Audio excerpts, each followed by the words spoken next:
Hey everybody, it's the real estate professor. I'm coming today with a video. I'm not sure how the lighting is. This is my first video. I tried to do a couple more upstairs and the lighting was bad. So I'm doing this over for you because you need this information. You, the buyer. So let me get my trusty notebook. This is a video for you to know the top mistakes that I see real estate buyers making. Okay, I've been in the business since 2004, really 2003. I was getting my licensing and everything, but I've been around for a long time. I can't say I've seen it all, but I've seen 98% of it. Okay, so let's jump right in. I'm going to tell you the top things I've seen that buyers do that really are big mistakes. Okay, number one thing, low ball offers. This is something that buyers consistently want to do. I'm not sure why. Well, I do know why. It's because it's human nature to want to get the best deal, right? We live in a capitalist society. We want to get something so we have more equity. We're out in real estate because we're smart and we know that we are building a financial future for ourselves and our family. So why not get the best deal possible? So the reason low ball offers are bad, capital B, capital A, capital D, is because number one, you're going to insult the seller. Imagine you live in a home for 50 years, your kids grew up there, you've got grandkids now, and somebody comes along and doesn't understand that you've made all these memories there, and that home to you is worth $10 million, right? And somebody comes along and offers $100,000 less than the already low price you've listed it for. It's just insulting. And a lot of sellers are just going to throw your offer in the trash. They're not even going to respond to you. That's not what you want. Not only can people sometimes be insulted by it, but if you're in competition, let's say you're in a market like it is now with all these buyers out there and low housing inventory, and you're submitting a low ball offer, guess what? It's not even going to get considered. They've got 5 other offers from people offering at least the price that they've listed it for or more in a lot of cases. And here you are offering, $50,000, $100,000 less than what they're offering the home for sale for. So it's just a bad idea overall. Unless there is a caveat, and this leads me to my number 2, unless you're in a buyer's market, right? If people are listing, there's tons of inventory on the market and homes are just sitting for a while or whatever, and you've got all these buyers, then it may not be a terrible idea to offer a little bit less if the market calls for it. So my point number 2 is know your market. Okay, I've already kind of gone over why, but another thing is you want to consider what is an appropriate purchase price for the home. What is my home going to be worth 10 years down the road? You can never make a full prediction of that, but are you going into an area that's declining? Are you moving into an up and coming area? In the Sacramento area, a lot of people refer to Oak Park as one of the up and coming areas, and you can see that because businesses are moving in there. You've got the ex-mayor's delicious restaurant there. I love to eat. Although that restaurant, I ate there once and I said, oh my gosh, I'm good for a year because it was just so tasty. But I'm definitely going back sooner than a year. Okay. So just know your market and know what goes along with what your goals are as a buyer. Are you buying this to live there forever? Are you buying it as an investment property? Know your market. Okay. Next one. This is a big one. Not seeing the home after dark or on weekends or on weird hours. Okay. A lot of times we go looking with our realtor and we get to the property during the day. It's a nice sunny noontime appointment, and the sun is shining, the birds are chirping, right? And we don't get to see until we move in that little Bobby crazy boy over here next door comes out in the middle of the night every night, runs around, bangs things, throws his balls at your garage. There's things that you're going to see. Hopefully that doesn't happen. But there's things that you're going to see at nighttime or hear. You want to listen for different sounds at night. Maybe you didn't realize that the factory that's closed during the day opens up at night and they're making all these loud noises. That you have a certain amount of time during your escrow period to look into all these things, and it's really a good idea to take advantage of the opportunity to do so. So make sure you do that, okay?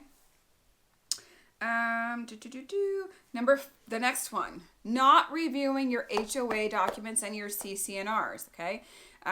Your HOA stands for Homeowners Association, and CCNR refers to covenants, conditions, and restrictions.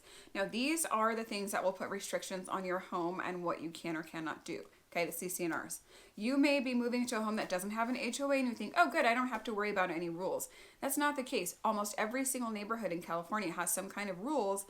For instance, in my neighborhood, you can't park your boat in the driveway. You can't park a camper, out. So it's really important to make sure you understand what things you can or cannot do, because you don't want to go buy your big boat that you've been dreaming about forever and realize that you have nowhere to park it, okay?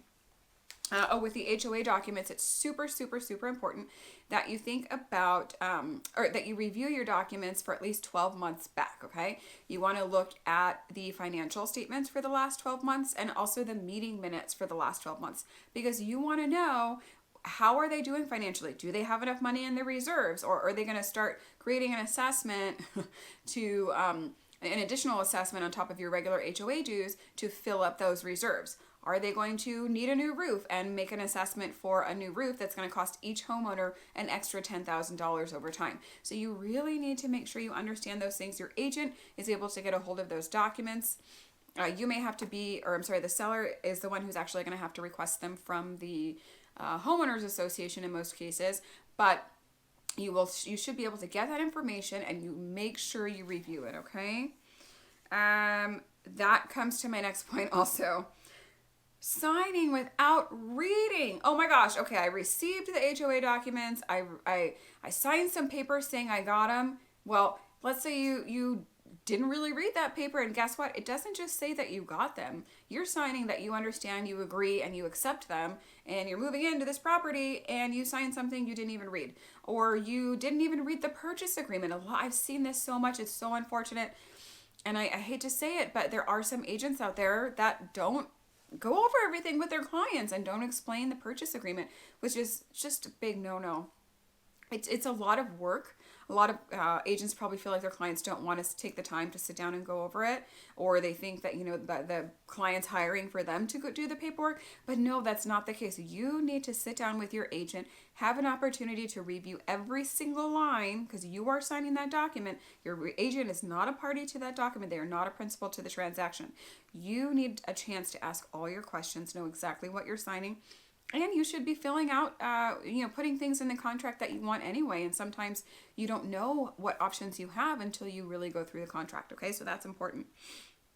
The next one is not being pre-approved, before looking for homes. You just hop in your car going, I'm going to get a house. I'm driving around. I like this neighborhood. I'm going to call on that open house sign. I'm going to go call that agent over there. It's just a bad idea, okay? You're number one, you're willy-nilly without a realtor, okay? And number two, you don't know what you can afford, okay? You're wasting a lot of people's time if you're writing an offer and you get excited about this dream house, you write an offer on it, tell your landlord you're moving out, and you do all this stuff because I wrote an offer on this house that I want. Well, guess what? You get your loan pre-approval, you get your loan officer involved, and then he says, oh, sorry, you can't afford this house.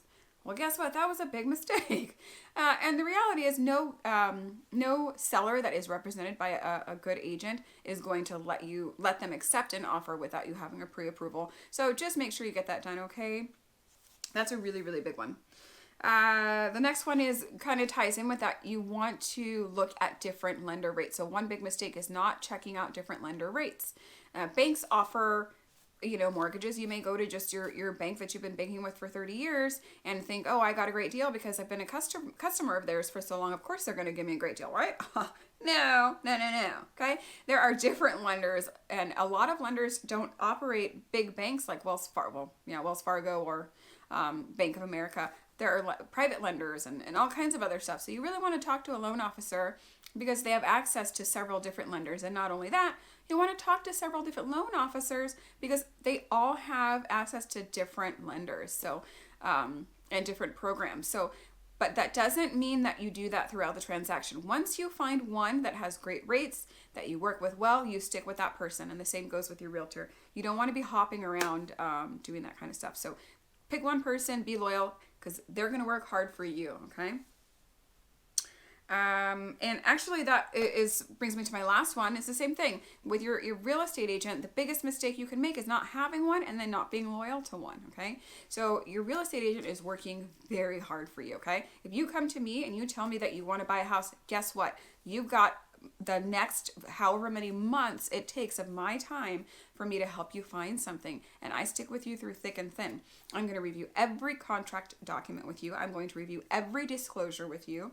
I'm going to make you, you're going to be a paralegal by the time we're done. Not that I'm a paralegal myself or anything. I have no law degree, okay? But I've been around these contracts long enough. I've been in real estate for 17 years almost now. So I know that there's a lot to learn, and I've had the ability to learn these things over time. But a lot of my education really came in just digging in the contracts and making sure that I understood everything, because I know that's so important. So don't make these mistakes. Let's review them again, okay? Making lowball offers, that's number 1. Number 2, not understanding the market. You got to understand the market. Number 3, only seeing the home during the daytime or only during specific times. Number 4, did I get my numbers messed up? Anyway, the next one is not reviewing the HOA documents and the CC&Rs. The next one is signing without reading your stuff. The next one is not being pre-approved. And the next one is not checking different lender rates. And the last one is not being loyal to your realtor or your loan officer. So with that, I hope you will take this information, stick it in your pocket, okay? Take it with you when you decide you're going to start looking for a home. And make sure that you don't make these mistakes, because guess what? You're going to write to me later and say, I should have listened to you. Well, that's why I'm the professor of real estate. Because I tell it like it is, and you're going to learn something from me today. You gonna learn today, okay? All right, make it a great day.